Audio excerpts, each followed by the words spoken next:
say, do as well. And one Democrat who's not really picking up much steam in this race for Senate is Congressman Joe Sestak. Kind of flatlining here. New Rasmussen polling released first to Fox 29 shows no progress, in fact, month to month over Republican Pat Toomey. Pat Toomey's the same way. He's stagnant as well. He's still holding a 45% lead over Sestak's 38%. And with this latest poll, Rasmussen is seeing a shift among likely voters from toss-up to leans Republicans. Rasmussen finds Pennsylvania mirrors the political mood found in much of the country.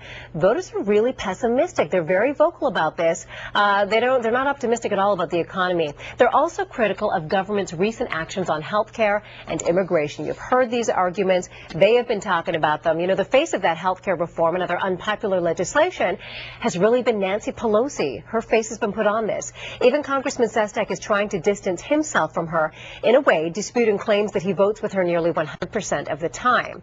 Lots to get through here. Joining us now is Paul Davies from the Philadelphia Inquirer. Good to see you, Paul. Yes, hi. All right, what do you make of all this? Is it a good bet for Sestak to make sure he's not considered one and the same here? Well, I think it's shaping up to be a tough year for Democrats and incumbents, so it's a lot of pressure on Sestak to differentiate himself and show that he's not going to be a Nancy Pelosi puppet. And I want to go back to that Rasmussen poll. We showed the fact is that the numbers really aren't changing, not for either candidate, Sestak or Toomey. What does that tell us about the mindset of the voters right now? Well, I think, it's still pretty early on in the election. Traditionally, voters don't get focused on the race until after Labor Day, so I think the right and the left is probably dug in on their positions, and the battle coming in the fall will be for the independent voters. Well, we saw when he faced off with Specter that things changed at the very last minute, so you never know. It's not over till it's over. You're right.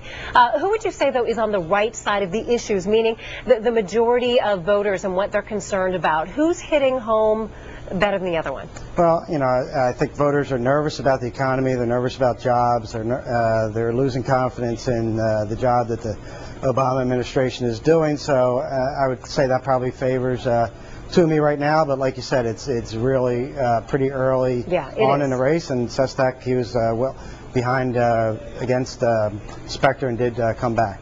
Well, and we're seeing, again, both numbers, Toomey just can't get to that 50, and Sestak really can't get to the 40, so it's a really weird holding pattern. But this is weird. This seems really strange to me. In town today, we showed Nancy Pelosi was here.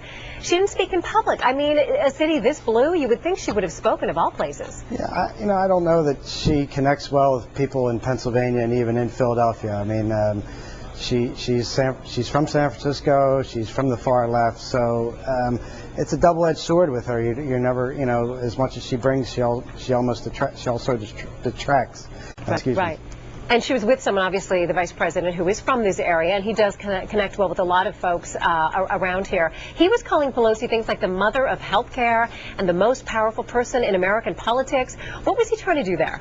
Well, I mean, I think he's trying to bolster her with the Democrats and bolster her strength and show her to be a strong leader. And, like you said, he is from the area. He's kind of considered the third senator from Pennsylvania in many respects. So you think it would work? Him, sort of shooting I don't know. I mean, I think he's, he's now the vice president, so it's hard to say how much sway he carries with voters. I think they see him as part of the Obama administration now, so it's a different position that he's arguing from. All right. Unfortunately, we're out of time. Paul Davies, thanks so much for coming in tonight. Thank you.